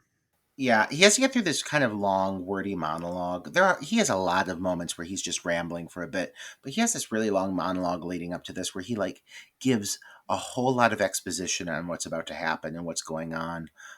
Thank God he has this connection with her, because we're getting through some serious plot points with Tom, because otherwise it would just be like, what the fuck is happening? I'm so confused. Everything is in disarray. So Tom is really like a narrative tool. He serves a really strong purpose, but he also, like, whenever you need to find out like backstory on what's developing or what's evolving, he tends to kind of give a spiel on it, and sometimes it seems a little bit forced. But luckily here he has this big speech, and then it leads into what is, I would say, I mean, like, if you want grand finales, I'm sorry, like this is going to take some cake here. The finale of this movie, it's cuckoo bananas bonkers batshit, and there is so much happening, but it never lets up. It is just a barrage of just visuals and shocks and death and murder and just craziness. It's such a wild finale. I love it. He's driving towards the cathedral, and as he's driving, I mean, he's driving through the chaos that is London. Vampires are attacking citizens right outside his car. As he stops the jeep for a moment, his jeep is attacked, and like all the creatures are trying to get in. So he has to drive through them to get to the giant church building where this blue light is, where he knows Space Girl's at. And as he pulls up, we see there's just tons of dead bodies and these vampires just like lingering on the steps of this huge, huge cathedral. I love the fact that, like, gathered around the cathedral, it's almost as though like the husks of these bodies that have been the most drained of their life force, because they're the closest to her. Because even when you enter the cathedral, it's just filled with still bodies. None of these vampires are able to move anymore because they're so drained of their life force. Yeah, it's quite a striking image as he pulls up, and we just see like these hundreds of, they're like laying on top of each other. They're just all over, and you're thinking, well, how the hell is he going to get past them to get into this building? But also they are like, they look like they're dying, like they have no energy, they're not moving. They're literally have their life force drained from them. Colonel Kane goes back to the research center to find Dr. Falada in a room with the dead vampire that he has stabbed with that lead sword. And we can tell again, because of his sweat and just the way he looks, that something's not right with Dr. Falada, right? He tells Kane the girl is in the cathedral, and Kane's like, okay, but you need to get back, because he starts walking towards him. Kane's like, no, get back, get back. And Dr. Falada is going to come and attack him, so he shoots him. So poor Dr. Falada has been turned into a vampire too. But this final moment with Dr. Falada, I think, is, in the terms of creep factor, one of the most effective scenes in the film. uh, the way they handle this, it's so simple. There's so many big moments in this movie, but in this case, Dr. Falada, first of all, he's standing against this horrifying red skyline in the distance of the city just burning. So the whole room is filled with this really eerie, like amber red color because of the fires in the distance. And so he gets shot in the torso and he's like laughing over it and he drops to his knees. And you notice his skin starts to like pulse and puff up and bubble and melt, and he's grinning. He's so happy about it. And all he says is, "Here I go." And all of a sudden his body just erupts into flame and his life force gets sucked right out of the ceiling. It's such a cool fucking scene. It is. It is. It's yeah, I do like the shot of like his skin starting to like bubble and contort before he actually dies. Kane is smart enough to pull the sword out of the guard and take it with him as he heads back out towards the cathedral. And along the way, he does run into some of the creatures in the lobby. He gets past them. They're everywhere. There's They're armies of everywhere them now. I running mean, after him. these have to be like the fastest multiplying creatures in film history. That's what makes It them went scary, from Troy. They're full on sprinting. These things are like, they're not like zombies that like stagger around and are slow. These are comparable to like 28 Days Later speed creatures. If anything, I think this would probably have been a template for what provided inspiration for how those things moved and acted, because um, they are at full speed, and there are several scenes where he's fleeing from them, and they're right on his heels, and he only survives from sheer luck. oh yeah, he heads to the cathedral as all of these vampires are on him, and he has to fight them off. And he gets in his car and he's driving there, and they're just on him constantly, coming from every direction, jumping on the hood of his car. I mean, it's pretty intense. In the meantime, Carlson gets into the cathedral and finds Space Girl lying on a slab in the center of the cathedral. And the glamorous white dress. Now she's dressed. Thank God she is wearing. They put clothes on her. As Carlson approaches, she says to him, "I knew you would come, Carlson." And she sits up, smiles at him, greets him. She tells him, "I wanted nothing more than to be with you. I need you. It was destiny." And in the meantime, I mean, we are treated to more of Kane being chased by these zombies, and as he gets near to the cathedral, we do see that the blue light is just now traveling through the city and just blowing shit up. It's just so crazy. Like built whole skyscrapers, whole buildings are just being blown up. The scale of budget that had to go into these sequences, like it's such a bummer this film did bomb, because like this movie makes the most of everything it has. When you see the chaos in the streets of London, like you see every aspect of it. It looks like the city is literally crumbling before your eyes. And these blue light sequences are terrifying because it's just taking out waves of people, vampires, humans, regardless. They're all just dropping in its wake. Yeah, and I looked up the budget of this was supposedly $25 million, which for 85 would have been a quite a bit of money. And it's unfortunate because I think Invaders from Mars also had a pretty hefty budget, and both of them were considered widely to be bombs. And I'm wondering if that probably had the kind of negative downward effect on Toby Hooper's career, because it was really hard for him to recover, I think, from the unfortunate lack of box office success from both of these films. Because if you look at kind of what he did after this, really wasn't a lot. Like the 90s wasn't really he didn't really do much. It's unfortunate because I mean the artistry in this film is just off the page. You can't watch this film and be like, "Oh, this filmmaker is horrible." I mean, there is such a level of carefulness and art, like I said, artistry and just attention to detail that it just really is too bad that that the film did not do as well as it probably should have. But it also opened the same weekend as, coincidentally, Cocoon, and Cocoon like just slaughtered it at the box office. I saw, so I don't know, it's too bad. Isn't it funny though, Troy? Like, isn't it unique that the two films for him that kind of were like the nails in the coffin to a certain extent were his two extraterrestrial esque films? Because think of it, before this, it was Poltergeist, you know, big hit for him. And then he has this, and then he has Invaders from Mars, which are two films that I adore, to be clear. Like, I really love this film. I love Invaders from Mars, as you know. We've covered it before with one Karen Black. And I really enjoy the fuck out of that movie. And it feels like a completely different movie from this movie. And I think that's really, really, really impressive, the amount of growth that you see in Toby Hooper from film to film. But if this film does seem similar to any other in occasional approach, I would compare it at times to an Invaders from Mars, just because of the extraterrestrial elements to it. Yeah, and interestingly enough, his follow up to this was the Texas Chainsaw Massacre 2, which, I mean, I know that's a very divisive film as well, and I know it didn't do as well as what expected because of, you know, it was a sequel to a very successful iconic horror film, and it just didn't strike a nerve with critics or audiences. It's a very divisive film. Some people love it, some people hate it. I'm in the middle. I don't like the comedic tone that it carries through the whole thing.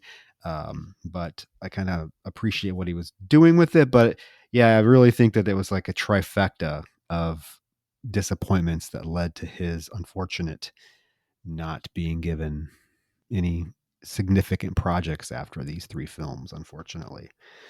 Because I mean, look at the '90s. He did a segment for like Body Bags, I think, then a couple of TV movies. And then it wasn't really until 2000s that he did something. He did Mortuary and the Toolbox Murders.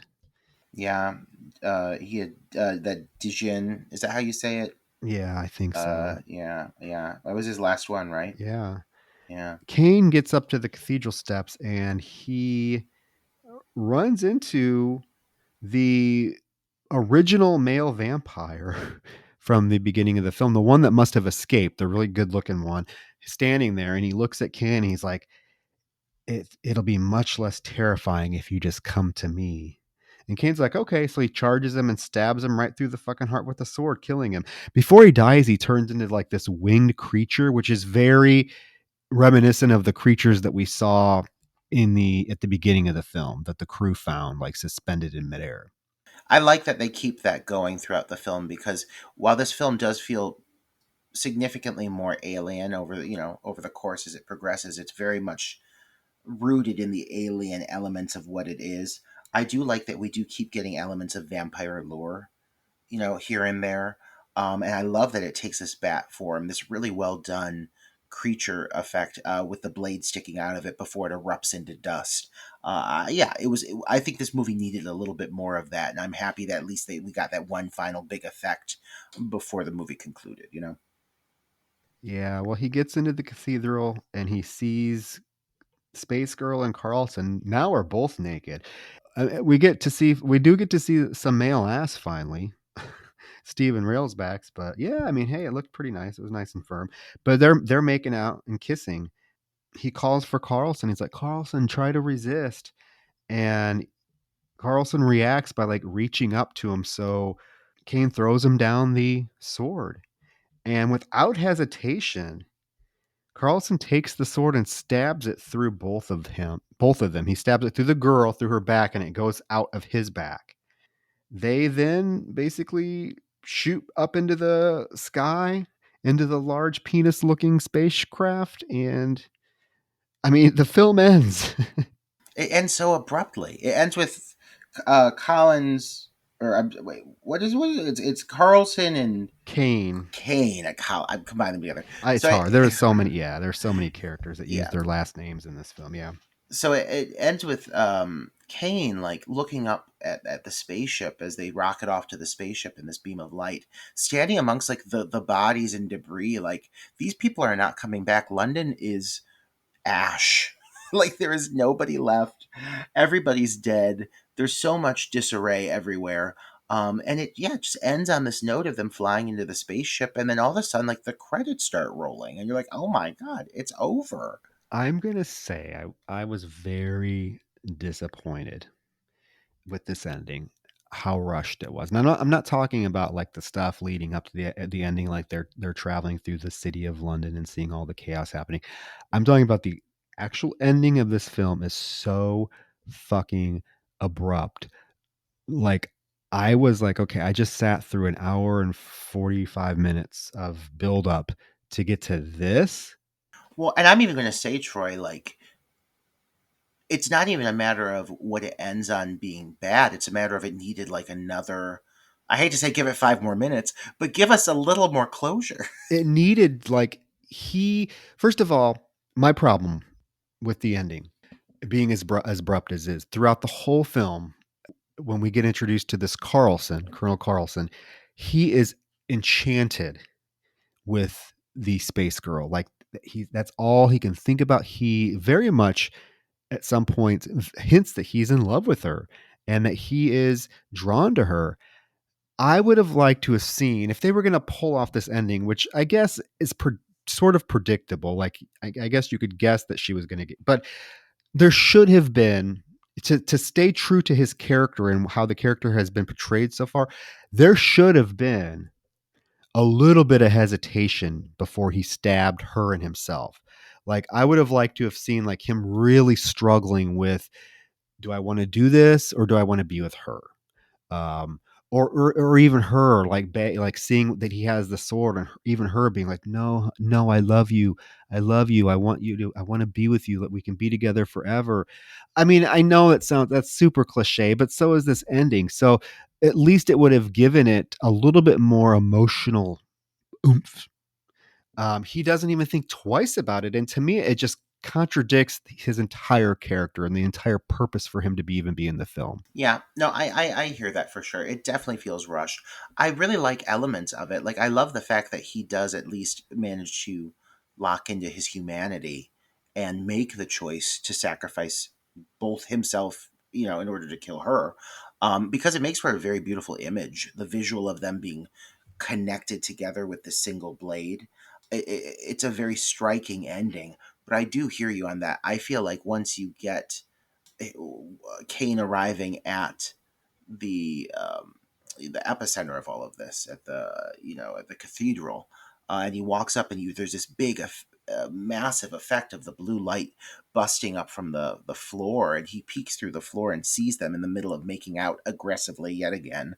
I hear what you're saying. Like I wish that Kane, being such a prominent character, would have had more of a moment with Tom leading up to this grand finale, because I like the way it ends in the sense that I like what happens. I just would have liked to have seen a little more, you're right, conflict in that final moment. It's so abrupt. It's so abrupt. And that's my only complaint, honestly, about the film. And I guess it's quite a big one because if a film ends and it leaves you feeling unsatisfied or cold, I guess that's not a good thing because it's like I was thinking about it way too much. I'm like, this ending, I can't believe, why would he just automatically, I don't know. I wish it would have been another 2 minutes of just give us something, some emotional impact that we could have left the film with, and therefore left a little bit more satisfied with the ending, particularly because it is such a prominent part of the film. How much Carlson is in tune with this girl and how much he loves her and needs to be with her.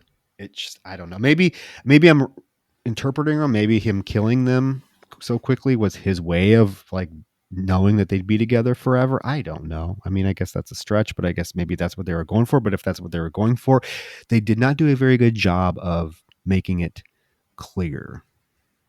But hey, overall, at the end of the day, I'm going to say like this movie, for all of the pitfalls, there are definitely issues with the story. It gets convoluted. Some of the edits are strange. The pacing is kind of weird, but at its core, it is a visually stunning, trippy, creative experience. It doesn't feel like anything else I can think of. It takes inspiration from other things, but it makes it completely its own experience. And, for better or for worse, I do think at the end of the day, this movie is far more respected now.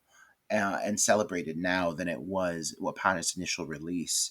And understandably so, because it brings so much to the table in regards to practical effects, groundbreaking effects for the time, taking risks. I mean, this movie really delivers within the FX department. Some of these kills, some of these creature effects, some of these big moments are breathtaking. And for that alone, I urge our listeners who have maybe not seen this movie, I urge you to watch it because it really is an experience to be savored. I was so impressed by these special effects and that I actually went on IMDb to see if it was nominated for an Academy Award for Best Visual Effects because it certainly deserved it. It wasn't, which is interesting because I believe I know Poltergeist was nominated for best score and possibly visual effects. So I was like, okay, these effects are so damn good, and if they're done by the guy that did the effects by from Star Wars, there had to have been some. But no, it just seems like this film just opened and came and went. I'm glad I got to watch this film. It's a film that I would never would have watched otherwise, Roger. I'll be honest with you. It's just I would have read the description and been like, no, I don't really want to watch space aliens. I'm not a big alien film fan to begin with. There's a handful of them I like, but I thoroughly was impressed by this film. I dare say it's probably Toby Hooper's, taking in consideration filmmaking as an art. It's probably his crown jewel of filmmaking. I mean, it's highly impressed. Highly impressed. Now the story does drag. I mean, I can see some viewers getting a little bored. Almost a 2-hour runtime is going to be grating for some people, but I would say, yeah, give it a shot. I enjoyed it. It's such a beautiful film. That's all I can say. I thoroughly enjoyed it. I'm glad I got to watch it. I would recommend it. Though the ending, like I said, left me a little cold. I can forgive that because so many great things and so many great sequences happen throughout the film. I think that sort of make up for the rushed ending. Yeah, overall, there's way more here to celebrate than there is to criticize or critique. Definitely a film to be experienced. And this is one I can see myself coming back to again and really revisiting with a lot of excitement because, God, these effects, there's few movies I think that can compare with these practical effects, especially from that era. So yeah, definitely, like you said, crown jewel of his ability as a filmmaker. Overall, I would agree on that because this just Yeah, hit. no, I'm not. Before this, people come for me and say like, "Oh, Texas Chainsaw Massacre is a much better film." Why would? I'm not saying it's his best film. I'm saying looking at filmmaking as an art and everything that goes into it and working collaboratively with a cinematographer and a special effects artist and a composer and a screenwriter. I think that this film is probably, like I said, his crown jewel of illustrating what a great filmmaker he is. Yeah, the diversity in his catalog is something that does not get enough recognition, I feel. Hey, I mean, definitely worthy of our 70th episode. Hell yeah. Hell yeah. Look at 70, us. Roger. We're 70. This is our 70th episode. Woohoo. God, 70. I mean, how much longer do we have in us? Oh, well, hopefully 70 more. 70 more if you guys keep If you listening. keep listening, which seems you are, and you keep giving us nice reviews on iTunes and Apple Podcasts, it'll definitely encourage us to keep doing this because, like I said, otherwise, I mean, this is, we love it, but it is time consuming and it just makes our week when we see a new 5-star rating pop up and a new review. So if you've enjoyed what we're doing, you liked this episode, you liked any of our previous episodes, just take the few minutes to give us a 5-star rating and review. And if that doesn't convince you, then I definitely think our 71st episode selection will, which we are probably going to be, we'll probably lose a lot of listeners because I know how much this film is hated. But I think I want to revisit it because I've not seen it since it came out. I was one of the ones that absolutely loathed this film when I first saw it, but it's the time of year. It's May. Students are graduating high school. What's going on during May for high school students that is a memorable rite of passage? It's prom. But it ain't the prom you guys think or hoped for. Oh no. No, we are not basic bitches, right? If we do something, we're going to do a little bit different than what everybody else does. And the original prom night is fine. I mean, compared to the remake, it's a fucking masterpiece. But maybe I'll have a different opinion, and maybe you will hear that different opinion, guys, because our 71st episode is going to be the remake of Prom Night. Oh my god. Here we go. Here we go. I'm reserving my thoughts and opinions. Here we go. We are probably having several people right at this moment hit the unsubscribe button from our. But no, guys, I have not. I trust me. I understand the hate for this film. I just want to revisit it because I have not seen it for such a long time, and I think Roger, is kind of in the same boat. So I think what better way to kind of revisit this bland, bloodless, suspenseless title than with Roger and see if our thoughts have maybe evolved, or maybe it is still the huge piece of shit that I thought it was when I first saw it. I don't know, but I mean, Or maybe it was ahead of its time. maybe it was. You got you got Brittany Snow, for crying out loud. I mean that right there gets 2 stars at least. I fucking love her. And Kellen Lutz. I mean, come on. Mama like.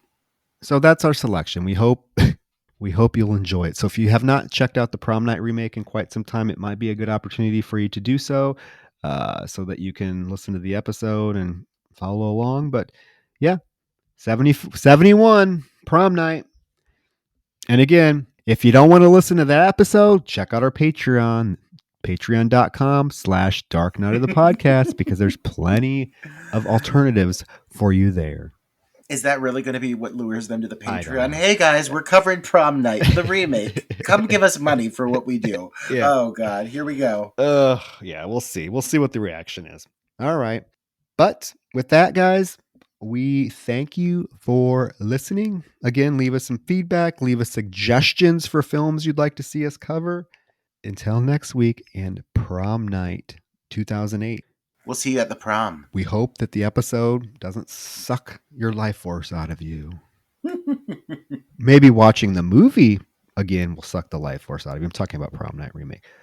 But hopefully we will entertain you with our thoughts on it. But with that, good night. Good night.